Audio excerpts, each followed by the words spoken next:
Everybody, hello everybody. Nisi Black here, your lifestyle and career catalyst, and I am on the road from Dallas going home from our shift book launch this weekend in Dallas. It was amazing. Had a wonderful time, and as you can tell, I'm on the freeway because there is always not traffic. So I've got a ways to go, but I thought I'd pop in and say hello and share what a beautiful experience this weekend was. If you guys don't know, for many of you that may not know, Nikki Woods and her team, which I am honored to be a part of, we and the co-authors had our book launch this past weekend in Dallas at Sasha's, a very nice place.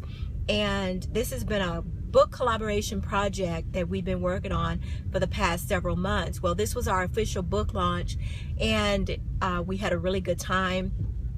So to the co-authors, you are the bomb. You know, and I was thinking that now that you have been vulnerable, you shared your story with the world, thank you so much for trusting us with that vulnerable spot, that vulnerable place in your life, that area that you weren't quite certain you wanted to share with the world, but it was so necessary that you get your story out because it serves to help and heal someone else's life. And I just thank you for the opportunity and that you trusted us to pour into you and to guide you and to help get your story out in a way that is true, that is authentic, and that you can continue to grow from. So listen. As wonderful as it was, as wonderful as the process is, and the launch party, now, you know, it's the day after. We had our brunch this morning, which was great, hugging and loving on you guys. Now starts, well, it already started, but now that the glitz and the glam of the party is over, all the makeup is off, the heels, we done got out of the heels and the girdles and everything, now comes the really hard part of continuing your growth, continuing your transformation. Because let me tell you, listen, you're always going to run into somebody. When you expose a part of your life or part of your story to the world, you're going to always run into people that are going to want to throw it back up in your face. You're going to always have those people that will try to manipulate your story and make you feel bad about a part of your life. You're going to always have those people in your life, around your life, or even some folk that don't quite get it. But what I want you to do is, from this point forward, as you continue to grow and share your story with the world, don't apologize for your past. Don't apologize for your history. Those folk that don't get it, that want to throw your life up in your face, to hell with them. Don't let them rob you of the growth that you got through this project. Now it's time to live life, to grow, continue to build. And let me tell you something. When it comes to the painful part of our lives, those deep, dark secrets that we hold, the things that we don't want anybody to know about, even though we open ourselves up and we share our story with the world, we're not quite healed yet. We're not quite there yet. We still may be a little bit vulnerable because those painful parts leave a residue in our lives. It leaves a residue. And sometimes just one event doesn't change things, you know?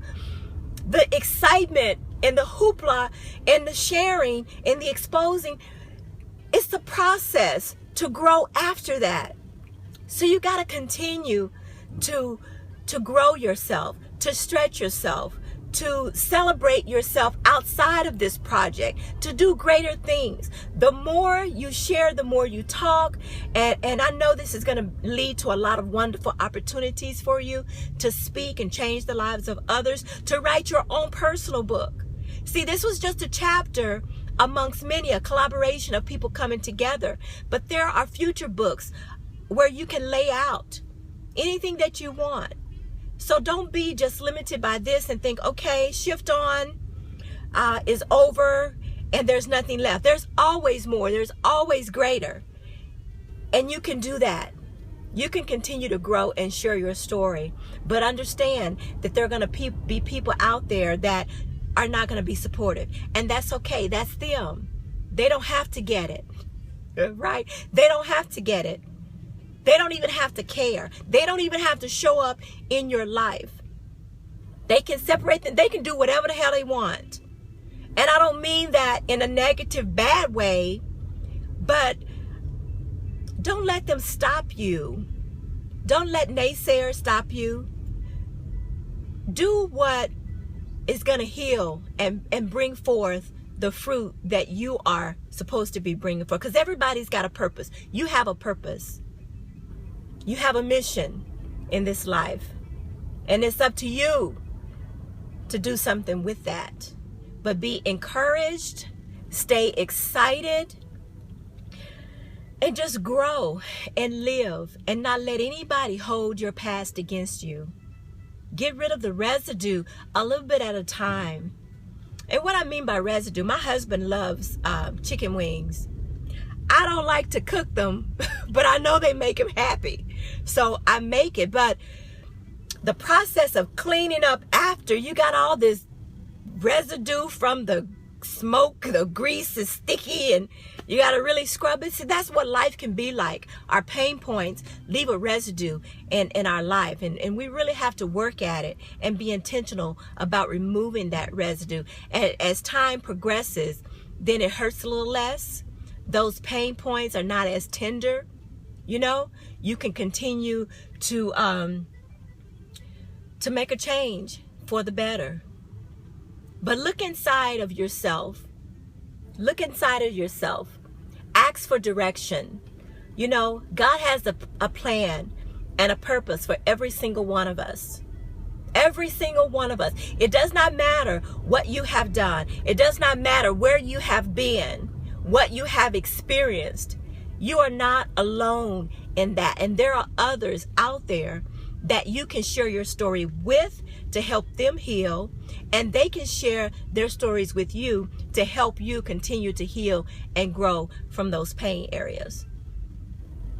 So I just wanted to share that because I know the vulnerable place that a lot of us are in, and we don't want anybody to know that we're hurting on the inside. We don't want anybody to know that we have some residue left over from those things we said we were delivered from, or that we said we're over, or baby, I done got past that. Well, yeah, maybe you have, but do you still have some residue that we need to get some SOS pads and clean out? And I say that because I was there. I have a lot of things that I had to just settle for and deal with in my life, and shifting and changing. And one of my first things was looking at my history, and some of the things I did great and some of the things I didn't do so great at. And I had to come to terms with that and reconcile that. But it is a process. It's not easy. It hurts like hell. It's uncomfortable to know what your truth, and reconcile those pain points. It's difficult and it's challenging, but you are not alone. And you don't have people like us to help, right? So to the Shift On co-authors, God bless you. We are here for you. We continue to support you. You are amazing. So just as you have allowed us to pour into your life, you have poured into ours. I have forged some very close relationships with some of you that there is just no words to express the gratitude I have for the change and the difference that you've made in me. So thank you so much to Nikki, Ebony, my Mary. I love you guys. I guess I'm gonna get on up the road now. It looks like we might have a little bit of flow now going. I'm up to what? I'm up to 22 miles an hour now. So I'm going to get on. But love you guys and stay in touch. Hey, who is that? Ah, Dr. Samantha. Hey, beautiful. I love your spirit. Hands on the wheel. My hands are on the wheel. Love you guys. I'm going to go now. Talk to you later.